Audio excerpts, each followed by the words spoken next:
Welcome to Eklavya स्नातक and I am Sachin and आज की इस वीडियो में हम सभी बीए प्रोग्राम सेमेस्टर 5 से जो आपका योर लॉज योर राइट सेक है जिसकी थर्ड यूनिट से ए टॉपिक है gender the protection of women against domestic violence rape and sexual harassment, इसकी इजी एक्सप्लेनेशन आपको देने वाला हूं और डी यू रेगुलर एसक्यूएल और एनसीवेब हर जगह ये वीडियो हेल्पफुल है। सो आपको बताना चाहूंगा कि if you have any query आप मुझे मैसेज कर सकते हैं मेरे इंस्टाग्राम पे। यूजर नेम आप सभी की स्क्रीन के सामने दिया हुआ है, आप मुझे आके मैसेज कर सकते हैं। मेरे को जैसे ही टाइम मिलेगा मैं आपका रिप्लाई जरूर करूंगा। और अगर आप हमारा टेलीग्राम चैनल ज्वाइन करना चाहते हैं तो एकलव्य स्नातक 1 सर्च मारकर आप हमारे टेलीग्राम चैनल को ज्वाइन कर सकते हैं। सिलेबस की बात की जाए तो यूनिट 1 मैंने पढ़ा दिया है, यूनिट 2 आपको कंप्लीट करवा दी है, यूनिट 3 में से आज ए टॉपिक कवर हो जाएगा और धीरे धीरे बाकी की जो यूनिट्स हैं वो भी हम कवर कर लेंगे। आज का हमारा जो टॉपिक है वो है डोमेस्टिक वायलेंस अगेंस्ट विमेन। हमारे हिंदू स्क्रिप्चर्स में ये बताया गया कि कैसे विमेन और मेन दोनों एक दूसरे के मतलब पूरक हैं, यानी कि कॉम्प्लीमेंट्री रिलेशन से मेन के बिना विमेन अधूरी, विमेन के बिना मेन अधूरा। और ये जितने भी काम होते थे वो लगातार समाज को आगे बढ़ाना, फैमिली और सोसाइटी को आगे खींचने का काम मैन और विमेन दोनों का था। बट धीरे धीरे ये रिलेशनशिप में एक हायरार्की आने लगी, क्योंकि जो काम वुमेन करती थी वो थोड़ा सा अगर देखा जाए तो नेचर में काफी सॉफ्ट माना गया, यानी कि मतलब जो विमेन काम कर रही है वो ज्यादा नहीं होगा, जो मेन काम करते हैं वही हार्ड वर्क होता है, ऐसा एक दिमाग में बना दिया गया। In fact they were only allowed to live beneath the shoes of their husband and fathers, और अपने पति और अपने पिता के चरणों में ही रहने लगी जो मतलब महिलाएं थी, यानी कि जो विमेन है वो कभी ऊपर नहीं उठ पाई। The institution of marriage is sacred and binding for generations in India. Domestic violence is very well known and most frequent form of violence practice against women in India. हमारे यहाँ पे शादी के बाद में जो डोमेस्टिक वायलेंस है वो बहुत होता है, इंडिया में बहुत होता है, ठीक है, बहुत फ्रीक्वेंटली होता है। Domestic violence against women is understood as a situation. ये डोमेस्टिक वायलेंस होता क्या है? Where home and its support structures perpetuate violence of different kinds like physical, psychological and emotional, thereby taking away their dignified lives। अगर किसी के साथ कोई psychological, कोई फिजिकल वायलेंस होती है, ठीक है, ये सारी चीजें इसी में आती है डोमेस्टिक वायलेंस में। In fact in some cases this violence become so harsh that it can lead to deaths of the victims. बहुत बारी जिन महिलाओं के साथ ये डोमेस्टिक वायलेंस होती है वो मर भी जाती हैं। Seeing a rising trend of violence against women and an effective women's movement at the ground level made the government of India enact a special legislation known as Prevention of Domestic Violence Act। जैसे जैसे domestic violence बढ़ती गई, जैसे जैसे movement चले, एक government of India को act बनाना पड़ा जो कि है डोमेस्टिक वायलेंस एक्ट पीडीवीए 2005, ताकि इस चीज को काउंटर किया जा सके। आर्टिकल 498 ए ऑफ आईपीसी ठीक है, specifically deals with offence committed against the wife bye her husband and relatives. And ये जो आर्टिकल 498 ए है आईपीसी का, ये बताता है अगर कोई भी चीज ऐसी होती है, किसी भी वाइफ को अगर उसका हस्बैंड या हस्बैंड के रिलेटिव कुछ करते हैं गलत, पनिशमेंट मिल सकती है। However PDVA was enacted to cater to different kind of violence faced by women in their homes. और आगे बताया जाता है कि जो इस एक्ट में कुछ बातें बताई गई हैं, this act has come to include physical, sexual, verbal and psychological violence, ये सब इसमें कंसिडर की जाती है।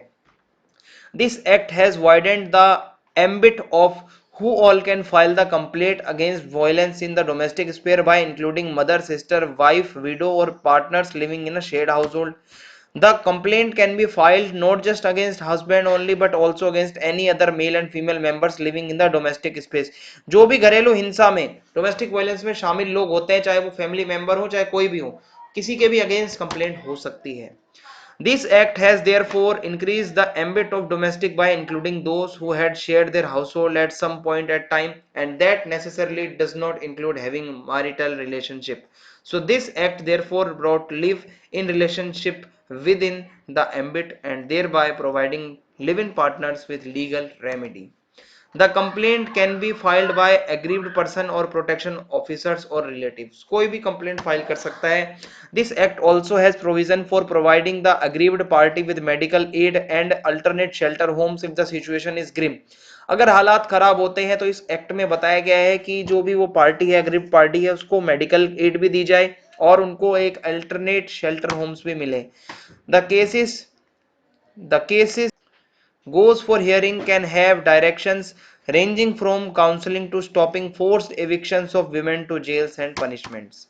In Indian society, there is an operation of protection racket.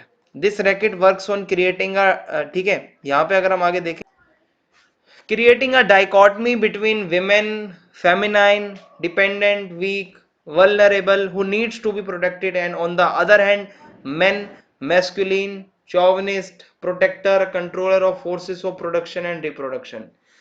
ऐसा मतलब बताया जाता है कि जो विमेन हैं वो काफी डिपेंडेंट होती हैं, वो वीक हैं, वो वल्नरेबल हैं, और जो मेन हैं वो मैस्कुलिन हैं, चौविनिस्ट हैं, एंड वो प्रोटेक्टर हैं, वही सब कुछ करते हैं. So this dichotomy causes pastoral power where women willingly accept subordinate status as they have internalized these beliefs and practices. और यही आगे जब ये चलता है तो ऐसा समझा जाता है कि विमेन जो हैं वो सबॉर्डिनेट ही रहना चाहती हैं, वो मेन से ऊपर नहीं जाना चाहती, और उन्होंने अपने आप को ये एक्सेप्ट कर लिया है कि मैं नीचे ही रह सकती हूँ. Women in exchange of security provided to them by men give their obedience and loyalty. ऐसा माना जाता है कि जो सिक्योरिटी मैन उनको देते हैं उसके बदले विमेन अपनी ओबीडियंस एंड लॉयल्टी दिखाती हैं.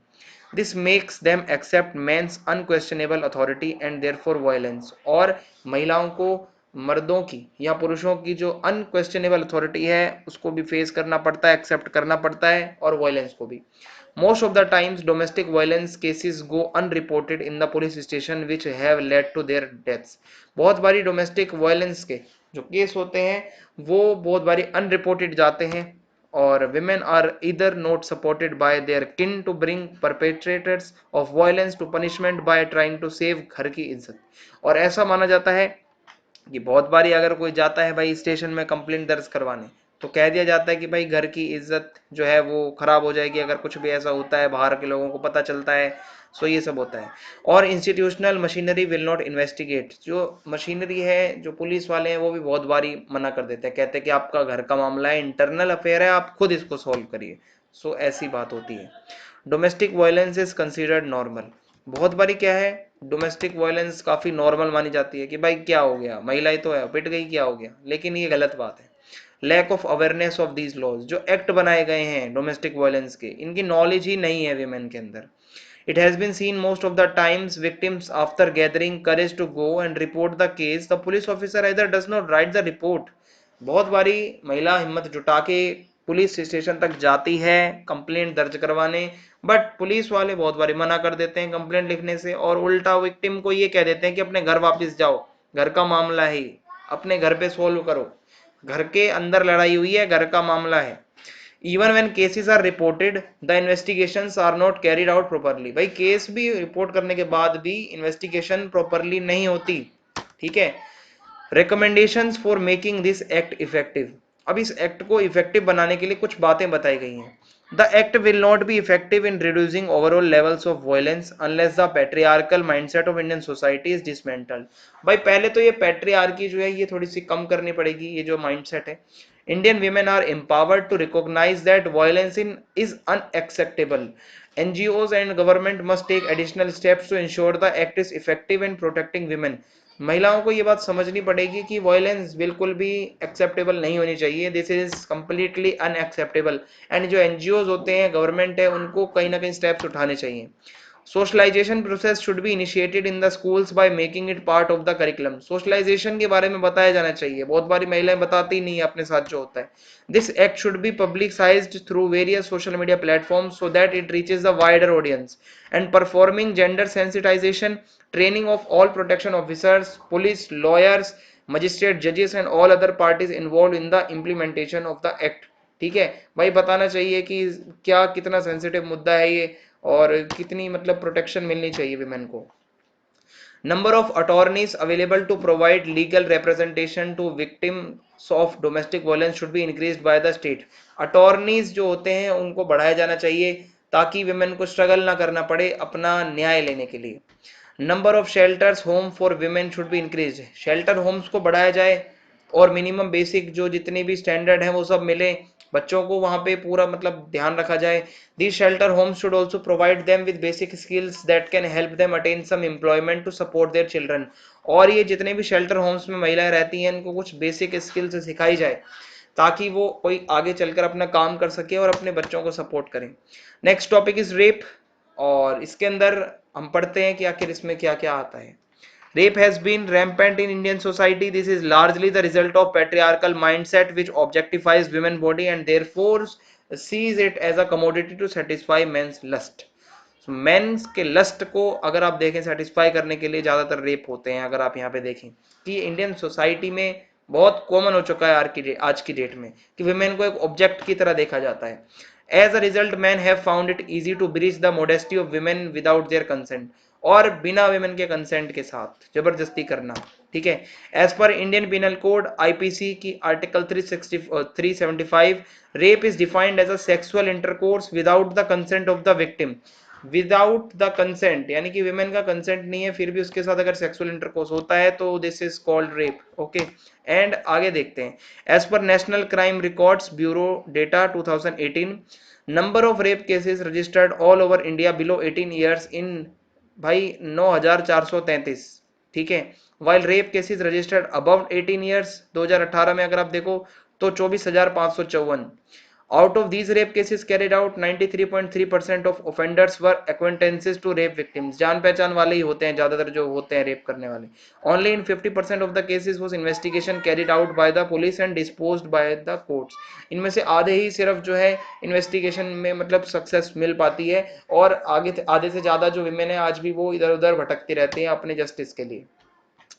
With such a slow rate of conviction for registered cases, definitely there is general insensitivity towards the crime। भाई इतनी स्लो रेट है कन्विक्शन की, आप फैसला सुनाने में इतना टाइम लगा रहे हो, सो ऐसे कैसे चलेगा। हमारी इंडिपेंडेंस को इतना टाइम हो चुका है अभी भी ये चीज जो है सुधर नहीं रही है। The insensitivity was glaring unfolded by women's movement in 1970s when women activists and lawyers came out against the judgment in Tukaram versus the state of Maharashtra। ये जो मथुरा केस था इसमें क्या होता है, एक्टिविस्ट और लॉयर आए सामने और जजमेंट के खिलाफ खड़े हुए। मथुरा केस में क्या था, Mathura was a young tribal girl. Mathura एक यंग ट्राइबल लड़की थी between 14 and 16 years of age, 14 से 16 साल की थी according to the medical opinion. She was called to the police station and detained, an act violative of criminal procedure itself. समझ में आ रहा है आपको। और this was because it required the presence of women officer and no female could be called to police station late at night। भाई किसी भी female को पुलिस स्टेशन में लेट ले जाने से मना किया जाता है। The police personnel present in the police station while in custody then raped her, और पुलिस पर्सनल जो था उसी ने ही रेप किया। द सेशन जज disbelieved the medical opinion and held that there was no satisfactory evidence that she was below 16 years legally accepted as the age of consent. भाई ऐसा माना जाता था 18 से नीचे जो है वो एज ऑफ कंसेंट है सेक्सुअल इंटरकोर्स की, और ये लड़की को 16 मतलब यहाँ पे मतलब ऐसा माना जा रहा था कि भाई कोई सबूत नहीं है कि ये लड़की 16 की है। 18 मतलब she was below 16। So he rejected her statements, और जज ने सुनी भी नहीं, स्टेटमेंट्स रिजेक्ट कर दी by holding her to be a shocking liar, और उसको झूठी और कह दिया। And said that Mathura had willing conceded to the sexual intercourse, और कह दिया मथुरा खुद चाहती थी sexual intercourse. So this case then went to high court, फिर हाई कोर्ट में गया case, where the police officers who were acquitted by the session courts were convicted by the high court on appeal, and then they appealed to the supreme court which reversed the conviction and acquitted the constables। भाई ये क्या होता है, मतलब इसमें तो कोई सजा ही नहीं मिल रही है इनको। what could be seen through a misogynist lens were Supreme Court's verdicts that had nullified all evidences presented by Mathura in her defense by stating that there were no marks of injury। कहते हैं कि भाई कोई injury नहीं हुई, and their absence goes a long way to indicate that the alleged intercourse was peaceful। This therefore made the police officers free। और भाई ये कहा दिया जाता है कि इंटरकोर्स वो जो है वो पीसफुल था और पुलिस ऑफिसर्स को छोड़ दिया जाता है। This scenario was common where by rapist of young girls were never punished, और यंग लड़कियों के रेपिस्ट को कभी पनिशमेंट नहीं मिलती।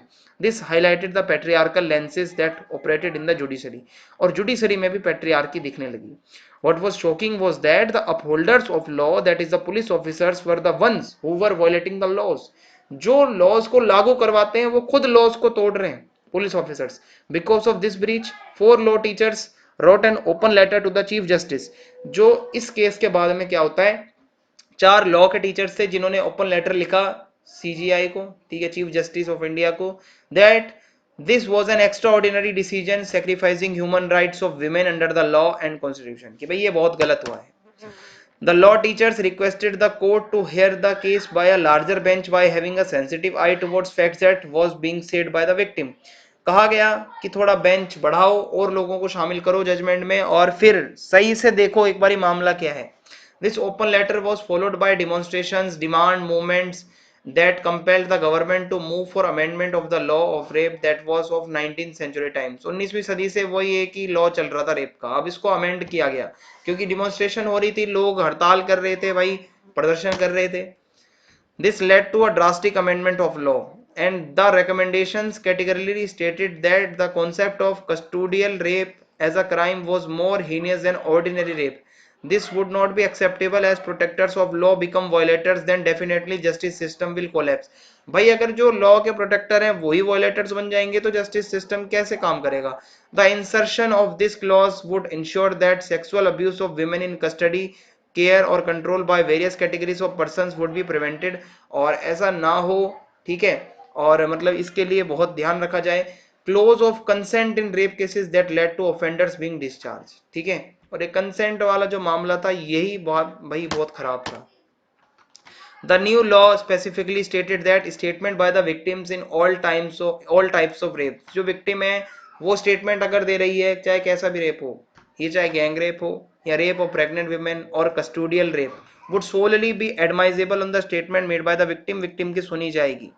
In fact, after Nirbhaya rape case, when again a law commission was constituted to decide about punishment of offenders who were not adults under Justice Verma, even then marital rape was not included as a category of rape। भाई बहुत ही बुरा हमारा यहाँ पे system था। Marital rape जो था वो इवन कैटेगरी में ही नहीं आता था रेप की, और जो एडल्ट थे, ठीक है, वो एडल्ट थे ही नहीं, जो जो मतलब थे भाई जो ऑफेंडर्स थे। सो बहुत ही बेकार सिस्टम था हमारा। There can be no charge of rape against the husband who forces sexual intercourse on his wife, ठीक है, if her age is 15 plus, 15 plus से ऊपर है अगर कोई किसी की वाइफ, तो वो आप अगर कह सकते हो कि रेप का कोई भी उसके ऊपर नहीं लग सकता जो आरोप होता है, ठीक है। And the current demand of women's organization is that this provision should be deleted, ये प्रोविजन हटा देना चाहिए। And forcible rape with a wife whether she is below 18 और अबव, 18 से कोई ऊपर हो या नीचे हो, भाई फोर्सिबली क्यों किसी के साथ कुछ करना। Despite the law being amended, the results with regard to conviction in rape cases are still very low। भाई अमेंडमेंट तो हो रहे हैं पर अभी भी कोई इतने ज्यादा बदलाव नहीं आए हैं हालात में। In most of the circumstances cases of sexual harassment are not registered, बहुत बारी तो ये रजिस्टर्ड भी नहीं होते case, even if they are the lack of sensitivity has led to failure of the system. Various studies and research have pointed that fact that despite the change in law, police officers at the lower rung still operate with a patriarchal mindset। इतने ज्यादा research हुए हैं, इतना ज्यादा law में change आ गए, पर ये पुलिस वाले कुछ ऐसे अभी भी हैं जो पैट्रियार्कल माइंडसेट से बैठते हैं। फॉर देम उनके हिसाब से रेप मीन्स विक्टिम का ही उसमें फॉल्ट है, ऐसा उनका माइंडसेट बना हुआ है।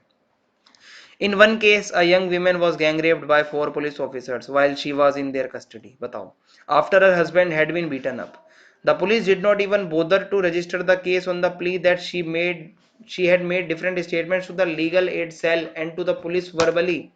She had, as she said, given a written complaint to the police। If cases like this could happen in the capital city, Delhi में ऐसा होता है, so one wonders what happens to hundreds of Mathuras who are raped and still await for justice। और ऐसी हजारों, हाँ 100 के 100 मथुरास लड़कियां हैं जो अपने वेट कर रही हैं जस्टिस के लिए। These case glaring points to the fact that preventing reporting of cases by twisting the statement kills all hopes for justice। In another case, a young teenage girl from an orthodox Muslim family who had eloped and been disowned by her parents was arrested by the police। She was forcefully taken away from her husband and was raped by the police officer in a hotel in which they were hiding। देख रहे हो आप, the rapist was a police officer। When the husband returned, they lodged a complaint। Even though the trial court held the police officer guilty of rape, on his appeal the high court acquitted him। भाई इसको फिर छोड़ दिया जाता है police वाले को। Recommendations for improving the conviction rates। So there is an urgent need to train police officials to be sensitive to the plight, ठीक है, तो plight of the victim who comes to the police station. कोई भी अगर police station में आता है आती है, पहले उनकी बात को ढंग से सुनिए. अमेंडमेंट होने चाहिए लॉज के अंदर ताकि कोई और अच्छा लॉ बने. Marital rape should also be included in rape category, thereby freeing the woman who is seen as a property of her husband. The rise in rape against children requires another set of institutional practices that should take care of the psychology of the child. Courts should resist from giving judgments that say to victims that marry the offenders. This is because it takes away the victim's dignified life. A person who has raped her will never respect her but will torture her more as now he gets society and law mandates. भाई ऐसा नहीं होना चाहिए कि ऐसी judgement दे दी कि भाई जो विक्टिम है वो उससे ऑफेंडर के साथ शादी कर ले क्योंकि तय उसकी जो डिग्निफाइड लाइफ है वो सेफ हो सके. ये तो गलत है. ट्रायल्स स्पीडी होने चाहिए. इन्वेस्टिगेशन ऑफिसर्स में विमेन ज़्यादा से ज़्यादा होनी चाहिए और ज़्यादा से जल्दी जितना हो सकता है फैसला सुनाया जाए. Women rights at work place, a case of sexual harassment. अब इसमें समझते हैं क्या है. Sexual harassment does not necessarily include rapes. बाकी अगर एनवायरमेंट भी गलत बनता है तो भी वो इसमें हरेसमेंट में आता है, जिससे आप विमेन के राइट्स छीन रहे हो, वायलेट कर रहे हो. It creates an insecure and hostile work environment. This kind of practice has a direct effect on women's inclusive growth. Growth नहीं हो पाती भाई, सोशल इकोनॉमिक एम्पावरमेंट कैसे मिलेगा, अफेक्ट हो जाएगा उसका. Faced with constant cases that could not be addressed in the existing laws, sensitive judges in the famous Vishakha versus State of Rajasthan known as Vishakha judgment case. और इसमें क्या होता है, directed the government to enact a law. इस case में ये बताया गया कि अगर कोई ऐसा मामला आता है वर्क प्लेस पर हरेसमेंट का तो इस पर एक लॉ बनाया जाए. As result sexual harassment at work places act 2013 was enacted और इसी के बाद ये बनाया गया. Main tenets of the sexual harassment act, ठीक है, एट वर्क प्लेसेस एक्ट 2013, इसमें बताया जाता है the act defines sexual harassment as unwelcome acts. ये बहुत ही बुरा एक्ट है. किसी को सेक्सुअली कमेंट करना, कोई मतलब asking for sexual favours at the cost of career advancement of women, कि भाई हम आपके करियर को आगे ले जाएंगे और सेक्सुअल फेवर्स लेना. सेंडिंग पोर्नोग्राफिक क्लिप्स और मैसेजेस, ये भी इसमें आता है. These kinds of acts make the workplace unsafe for women, thereby denying them dignified life. This act specifically talks about setting up of internal complaint committees. Complaint committees बनाई जाएं जो complaint judge मतलब complaint को मतलब दर्ज करें. Investigate by hearing both the cases and pronounce judgments. These judgments could lead to the suspension of the guilty. ये सारी बातें होनी चाहिए. A study on the ICC यानी कि Internal Complaints Committee in 15 government offices in Kerala was conducted where it was found out that neither women know about this act. भाई लड़कियों को पता नहीं है इस एक्ट के बारे में और ना अगर किसी को पता भी है तो ICC के बारे में नहीं पता. A Delhi based lawyer Rebecca John had identified factory workers, construction workers and domestic workers जिनको इस एक्ट की जरूरत है पर उनको ऐसा मिलता ही नहीं है इंस्टीट्यूशनल स्ट्रक्चर जहां पे ये एक्ट को लागू किया जाता हो, तो उनको इस एक्ट के कभी फायदे मिलते ही नहीं है. Various researchers have pointed to the fact that silence clouding sexual harassment is so huge that many women prefer to leave their jobs. बहुत बारी हरेसमेंट इतनी होती है कि महिलाएं कुछ बोलती नहीं है और उनको अपनी जॉब छोड़नी पड़ती है.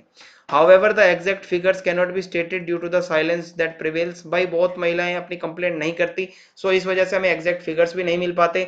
A study by Martha Farrell Foundation and Society for Participatory Research in Asia based on data collected under Right to Information Act 655 district of the society found that many districts had failed to establish the committee. बहुत सारे district में committee ही नहीं होती जहां पे complaint करें महिलाएं जाके. सो ये इस वीडियो में था. अगर आपको वीडियो पसंद आई हो तो चैनल को सब्सक्राइब कर दें, वीडियो को ज्यादा से ज्यादा लाइक करें और वीडियो को ज्यादा से ज्यादा शेयर करें. जय हिंद, जय भारत.